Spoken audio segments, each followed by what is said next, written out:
Olá, sétimo ano, tudo bem com vocês? Na nossa aula passada de história, nós falamos sobre a produção de açúcar no Brasil. Então, nós falamos sobre o estabelecimento dos engenhos, que os engenhos foram estabelecidos na região nordeste do Brasil. Falamos também sobre a mão de obra utilizada na produção de açúcar, que era a mão de obra do escravo negro africano. Falamos sobre o tráfico de escravos e hoje nós vamos finalizar esse conteúdo. Vamos lá, então? Hoje nós vamos falar sobre as formas de resistência contra a escravidão, porque o escravo, o fato dele estar sendo escravizado não quer dizer que ele concordasse com isso. Isso era uma coisa forçada, isso era uma coisa feita por meio do uso de violência. Então, os escravos, eles não eram passivos à escravidão, eles não concordavam com isso, eles suportavam porque eles eram castigados. Então, eles tentavam de várias formas se livrar disso, porque o sofrimento era muito grande, porque além deles terem que realizar um trabalho forçado, além deles não receberem salários, além deles serem vigiados e sofrerem castigos físicos, ainda por cima eles eram separados das famílias, eles eram proibidos de falar a língua africana deles, eles estavam longe de casa, então tudo isso afetava demais a vida deles e fazia com que eles, às vezes, adotassem medidas até muito radicais na tentativa de se livrar do sofrimento e da escravidão. Então, a gente vai falar um pouquinho sobre, então, as formas que os escravos encontraram para se manifestar contra a escravidão e para resistir à escravidão.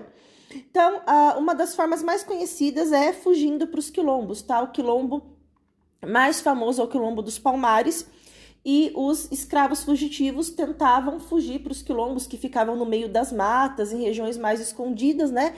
Porque lá eles podiam viver em liberdade, lá eles formavam uma comunidade e não era só negros que iam para os quilombos, não. Brancos, pobres, indígenas, eles iam lá e viviam em comunidade, tá?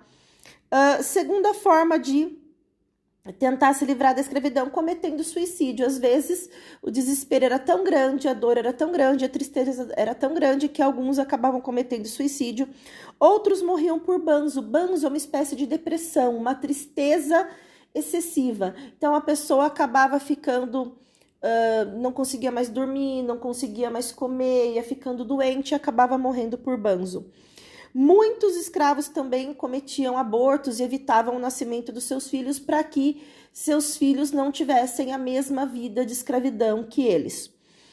Muitos também destruíam instrumentos de trabalho, então na hora que eles estavam trabalhando, como uma maneira de se manifestar, eles acabavam quebrando instrumentos, eles acabavam colocando fogo nas plantações para tentar se manifestar. E alguns também, quando tinham oportunidades, acabavam atacando os feitores, porque os feitores eram muito violentos com eles, vigiavam eles, castigavam eles, então eles também tentavam às vezes atacar os feitores.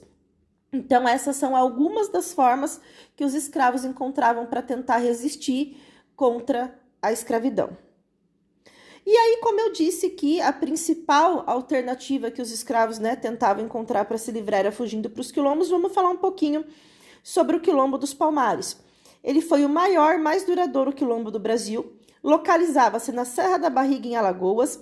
Como eu já disse anteriormente, ele abrigava, além de negros fugitivos, ele abrigava libertos, abrigava brancos pobres, indígenas, todas as pessoas, que procuravam pobres e numa situação de não ter aonde ir, acabavam procurando os quilombos, porque lá eles viviam em comunidade, lá todo mundo ajudava, todo mundo trabalhava, todo mundo dividia o alimento, então eles viviam muito bem nos quilombos, o que logicamente incomodou o governo e os fazendeiros, Bom, para sobreviver, os moradores dos quilombos plantavam alimentos, milho, feijão, mandioca, criavam animais, então eles tinham uma estrutura bem organizada para sobreviver nos quilombos, E aí, como eu disse, logicamente os quilombos foram ficando povoados foram crescendo, e isso começou a incomodar demais o governo, começou a incomodar demais os fazendeiros, que viram no quilombo uma ameaça ao seu poder, e eles enviaram várias e várias expedições até que eles conseguiram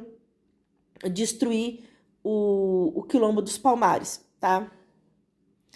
Bom, Domingos Jorge Velho, que era um bandeirante, e os seus homens, eles foram contratados para invadir e destruir o quilombo, porque o governo já tinha mandado várias expedições sem sucesso até que eles conseguiram. O líder do quilombo, que era o Zumbi, ele acabou sendo encontrado e morto no dia 20 de novembro de 1695.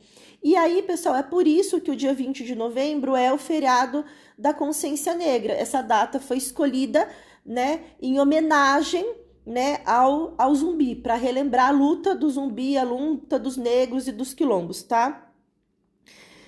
E nesse dia, né, além de ser um feriado, é um dia para a gente refletir e combater todo tipo de racismo, todo tipo de desigualdade e valorizar, né, as contribuições que os africanos, né, trouxeram para o Brasil, que os negros trouxeram para o Brasil. Certo, pessoal? Então, ó, a explicação é essa, realizem as atividades e qualquer dúvida eu estou à disposição.